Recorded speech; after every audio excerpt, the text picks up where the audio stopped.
tanpa membuang masa, kita akan ke segmen selsema, batuk, dengkuran, biasa ke bahaya. Macam tu. Okay, ini dah masuk ke mana segmen selsema, batuk dan dengkuran. Okay, kita mulakan dengan topik yang ramai ibu bapa alami, anak kerap selsema, batuk.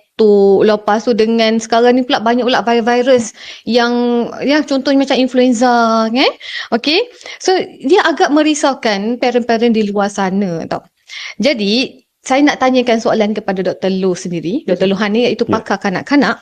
Okey, sebagai doktor lah macam mana doktor menghadapi common the common disease that happen right now dekat dalam dunia kita ni dengan pelbagai dengan environment pun tak berapa sihat sangat. So boleh doktor terangkan sedikit tak? Okay. Alright, so ikutkan macam penyakit-penyakit yang sering kami jumpa ni sebenarnya bukan penyakit baru juga. Dia tak baru, tak lama lah. Di mana yang paling sering kami jumpa di kalangan kanak-kanak adalah di mana jangkitan dekat saluran pernafasan. Ini yang common lah biasa kita akan jumpa. Untuk perkongsian jangkitan saluran pernafasan dia terbagi kepada dua. Dia tu kita panggil atas dan bawah.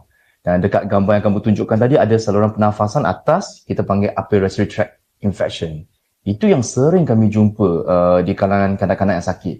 Dan contohnya lah biasanya kalau mungkin anda pernah dengar lah macam term-term seperti macam pharyngitis, laryngitis, itu semua merujuk kepada jangkitan kuman saluran pernafasan dekat atas.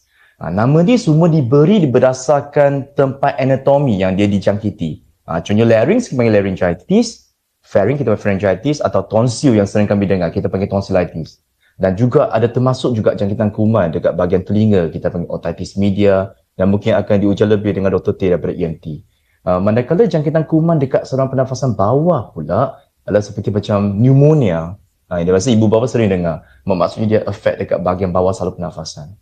Kalau untuk macam kita panggil upper respiratory tract ni, untuk budak kan sering kami jumpa.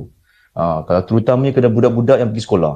Zaman sekolah ni dah masuk tadika, hampir setiap bulan jumpa doktor. Ini sering saya rasa Dr. Maimunah pun sering jumpa pasal sakit ni. Tapi di sini saya kena highlight lah sebenarnya. Sebenarnya kalau kanak-kanak kami ni yang disebabkan upper respiratory tract infection, kita tidak pelik ataupun pun bisa surprise kalau dia macam contohnya setahun, dia dapat 12 kali dalam setahun. So hampir setiap bulan dia sakit. Itu memang normal.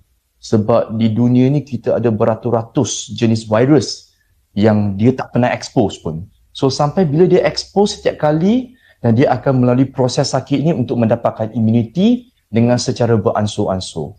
Tapi berita baiknya kebanyakan mereka akan pulih dengan sendiri dan ambil dalam masa 7 sampai 10 hari. Dia tak lama sebenarnya. It sounds good lah, rasanya dengar macam-macam baik lah. Okay, so doktor dalam kategori orang kata macam sesema nampak kan kat luar mak kata sesema makan ubat sesema je, pergi farmasi and all this thing. So actually benda tu memang sangat bahaya kalau kita biarkan doktor ya. Untuk pendapat saya dan dalam zaman sekarang, nak katakan betul salah, saya tidak ada hak membuat keputusan sebegini. Tetapi sebagai doktor pengamal perubatan, saya masih akan sarankan jikalau seseorang kanak-kanak yang tak sihat, saya masih akan sarankan berjumpa dengan pengamal perubatan yang besar untuk mendapatkan rawatan. Sebab kadang-kadang, macam saya kata sebab dunia ni lain. Macam Dr. Maimunah kata, social media dunia lain.